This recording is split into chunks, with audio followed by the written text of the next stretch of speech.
أعوذ بالله من الشيطان الرجيم بسم الله الرحمن الرحيم والصلاة والسلام على سيدنا محمد وعلى آله وأصحابه ومن تبعهم بإحسان إلى يوم الدين أما بعد السلام عليكم ورحمة الله تعالى وبركاته يا heɗitoɓe idaroɓe ha ɗum taskaran ɗum gaɗata ha dow ɗum nder suudu radio ndu dow hayre zinariya emi silminano on iri silminago islama holli ango woni assalamu aleykum wa rahmatullahi taala wa barakatuhu. Wono nonno bo ɗon nanki hande ma on gondi amin min Usman Muhammad Modibbo emi wondi higo warki an ɗo kullum min gardata kanko woni Muslim Ibrahim. Muslim min jaɓɓoma. Assalamu alaikum wa rahmatullah. To Muslim mi waɗa watade hande hila wardani en sawru reke ngam demma joni ƴaawi rekeje keɓake ko ƴomɓe biyete keɓake bo ayi joni ɗe fuɗɗi yareki Sosai. mi waɗa fata kila wardani en tsaraba ko sawru goma Reke ɗon to Allah jaɓi to to yetti Muslim. To Muslim hande inchallahu fuɗɗande imi yetta jomirawo ceniɗo ñiɓuɗo dow ñiɓuɗo ley be'utuɗo leydi ha hokki en ha dama warki ɗo nde bigere o yanɗini ko moye emin jetta jomirawo ceniɗo komo kowa ko yiɗi. To bono nonno bo ɗen emin ɗawta waɗanki ha suudu radio ɗo barka emin gaɗana ndu addu'a Allah ɗawta fannukundi yeeso. O tigguɗo suudu radio ndu Ibrahim Salim Lakande Allah sakonamo alkhairi, Allah hokkamo jamu, Allah ɗawtana jangirde makko barka. Huwoɓe pat to suudu radio ndu kamɓe ma Allah ɗawtana jangirde maɓɓe barka. Hajiya Sumayya Abubakar tigguɗo ha taskaran ɗo kanko ma min jinjinanomo en hokkamo min gaɗanamo du'a Allah ɗawta fannuki jangirde makko yeeso. Allah ɗawtanamo barka, Allah ñiɓanamo sare nder sare aljanna. Bono enen ma garoɓe en ɗan dogginira ha taskaran ɗo Allah ɗawta sembiɗɗinki koppi meɗen to dow bigere en to wallitaki bandiraɓe meɗen fulɓe heɗitoɓe daroɓe ha shiri ɗo.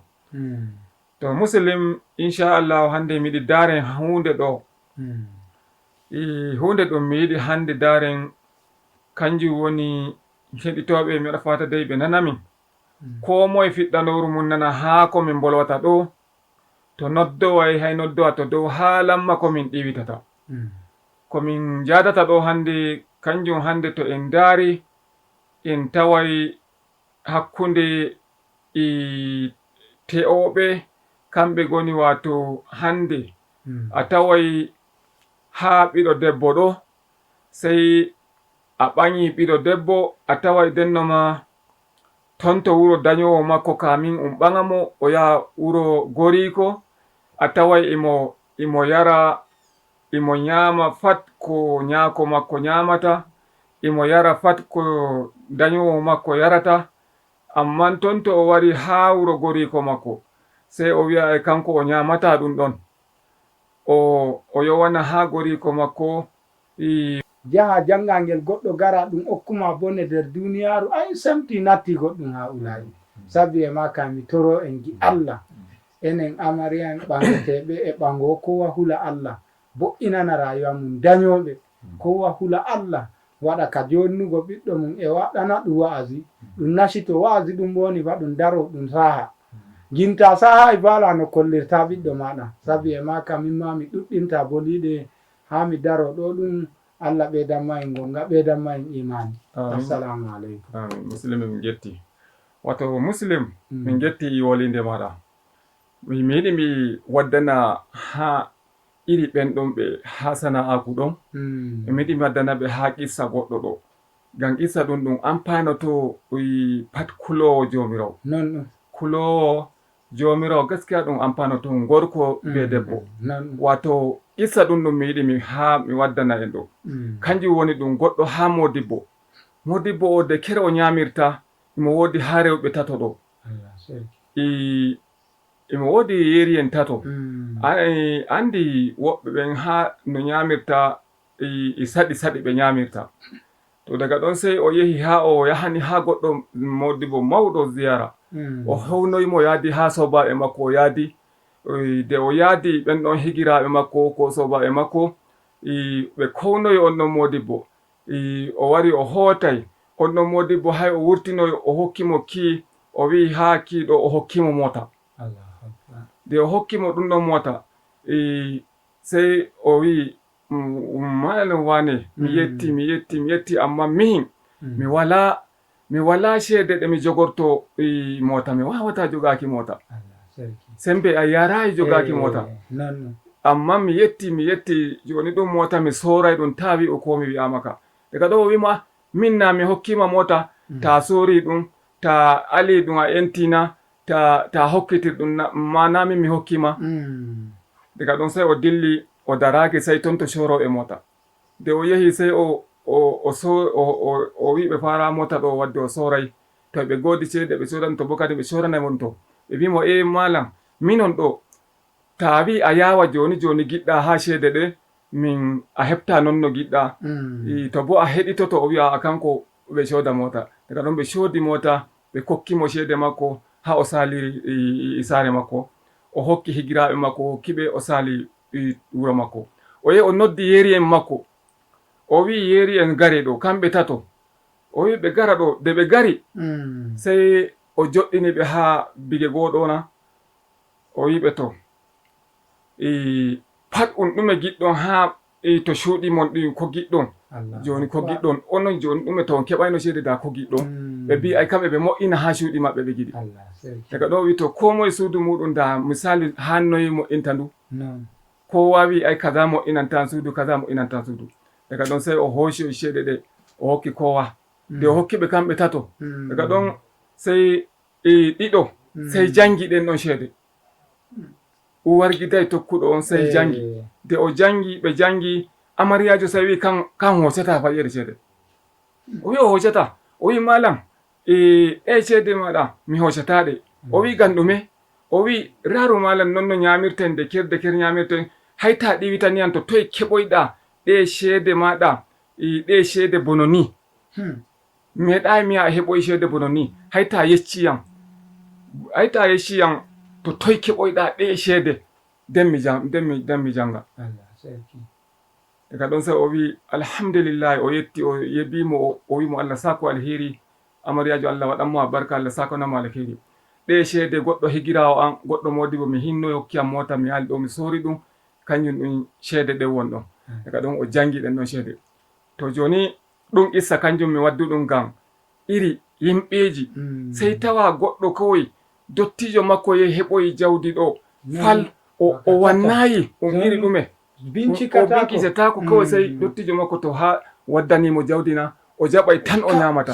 o wannayi to toy o heɓiroy halal na o heɓiroy ko hara o rarata ɗum ɗon kanko ni o nyamatan ngam nyande dargal annabijo wi'i julde maɗa sumayre maɗa hijjo maɗa zakku maɗa ɗum fu cafoto ɗum wartira ɗum bo sollare hendu hoosha ɗum sankita ɗum dalili nyamuki haramun ɗum ɗon ɗum nyamuɗa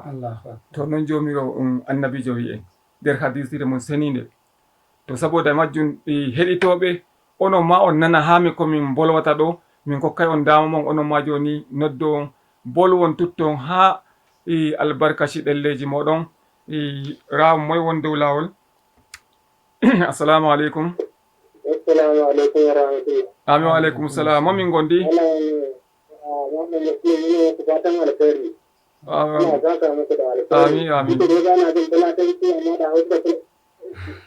naam woni ha tureji assalamu aleykum assalamu aleykum assalamu aleykum ande ne toɓɗuye wamo assalamu aleykum assalamu aleykum assalamu aleykum amin wa aleykum salam mamin gondi ma ja wallahi nayi zabure ɗum fini yakubu gaskiya ma alhamdulillah. awa nane taskara ha min bolwata ɗo Gaskiya mai gafsaran Allah ba ku alkhairi. na doggudu wallinde maɗa Wato gaskiya kun Allah da kuma ne to an yi musulmi gaskiya ko kan je da gaba da. nam Gaskiya ko ku kasa wadda ko dun da mu hanzu ne gaskiya to rede. nam An ji an yi haka rabu ko tegal. non Ayi hana mutum ne wallahi nonno. a non tabbas Kuma ko nugal gaskiya kina ma a ringa to ko. aro ayi fewre natti Amma an ayi a holli on to ko ko cewa an anya mata ni. non Sai ga an kullun daga sai ne ma yori kawai ko ko ni ya mata. to wari ha ɗoro tan askiya kam Wallahi waje ko kuma ko jaru na kan hala. Wallahi da yi a non tabbas amma ya hammo e ko ya masa. non Ni ya masa kullum ko lumo cewa kai ya masa. tabbas Dangal wadangal na wuce wadangal gal gote bande. Ah, no. Da fadi wadangal. to sai Har ke har kawai har abada kawai do to. Ah, no, insha Allah. Bande gote ke. getti ya ga Kawai aɗum ne da bandira ne. nam Mata sai. In aka ciwo da Allah. non Ni ne kudu ko da da ita tsakani Allah. nam Kullum ita ke ko ya mata. Ina do ko da to dai ma din ma daban-daban ko waje ko. Wori mangai wori. tabbas sosai Imanje kun da ya bi domani. Ya bi wonga manga da ita wonga. Wai ara idi aro manga wai dan burguda ma a. Ya bi je ko Allah kuma kullum mu cewa ko a wani dido. Kullum mu cewa har da rayuwa fa. Gona. Da ne wala. non nam yetti Allah ta kono alkai. getti ya ko la sa ko aleri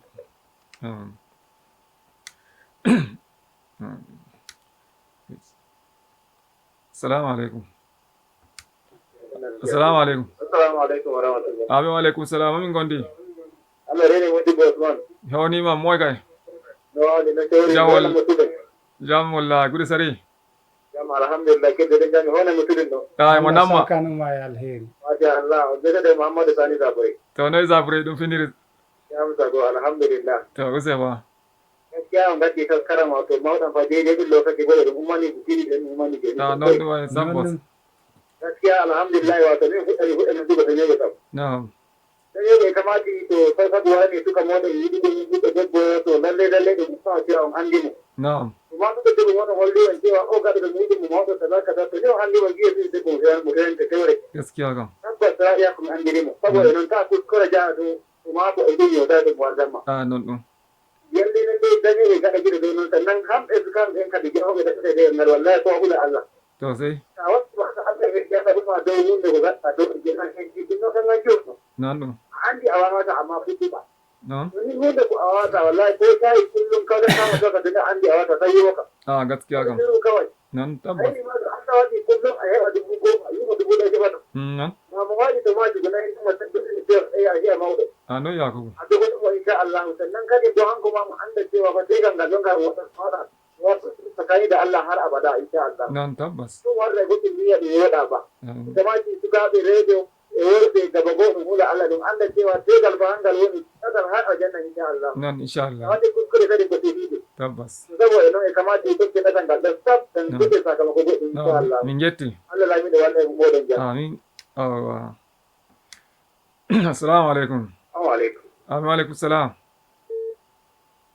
wa alaikum wa jam momin gondi ya ban gita da ba ita da to ne o buhari daga npc ya dami na ni kan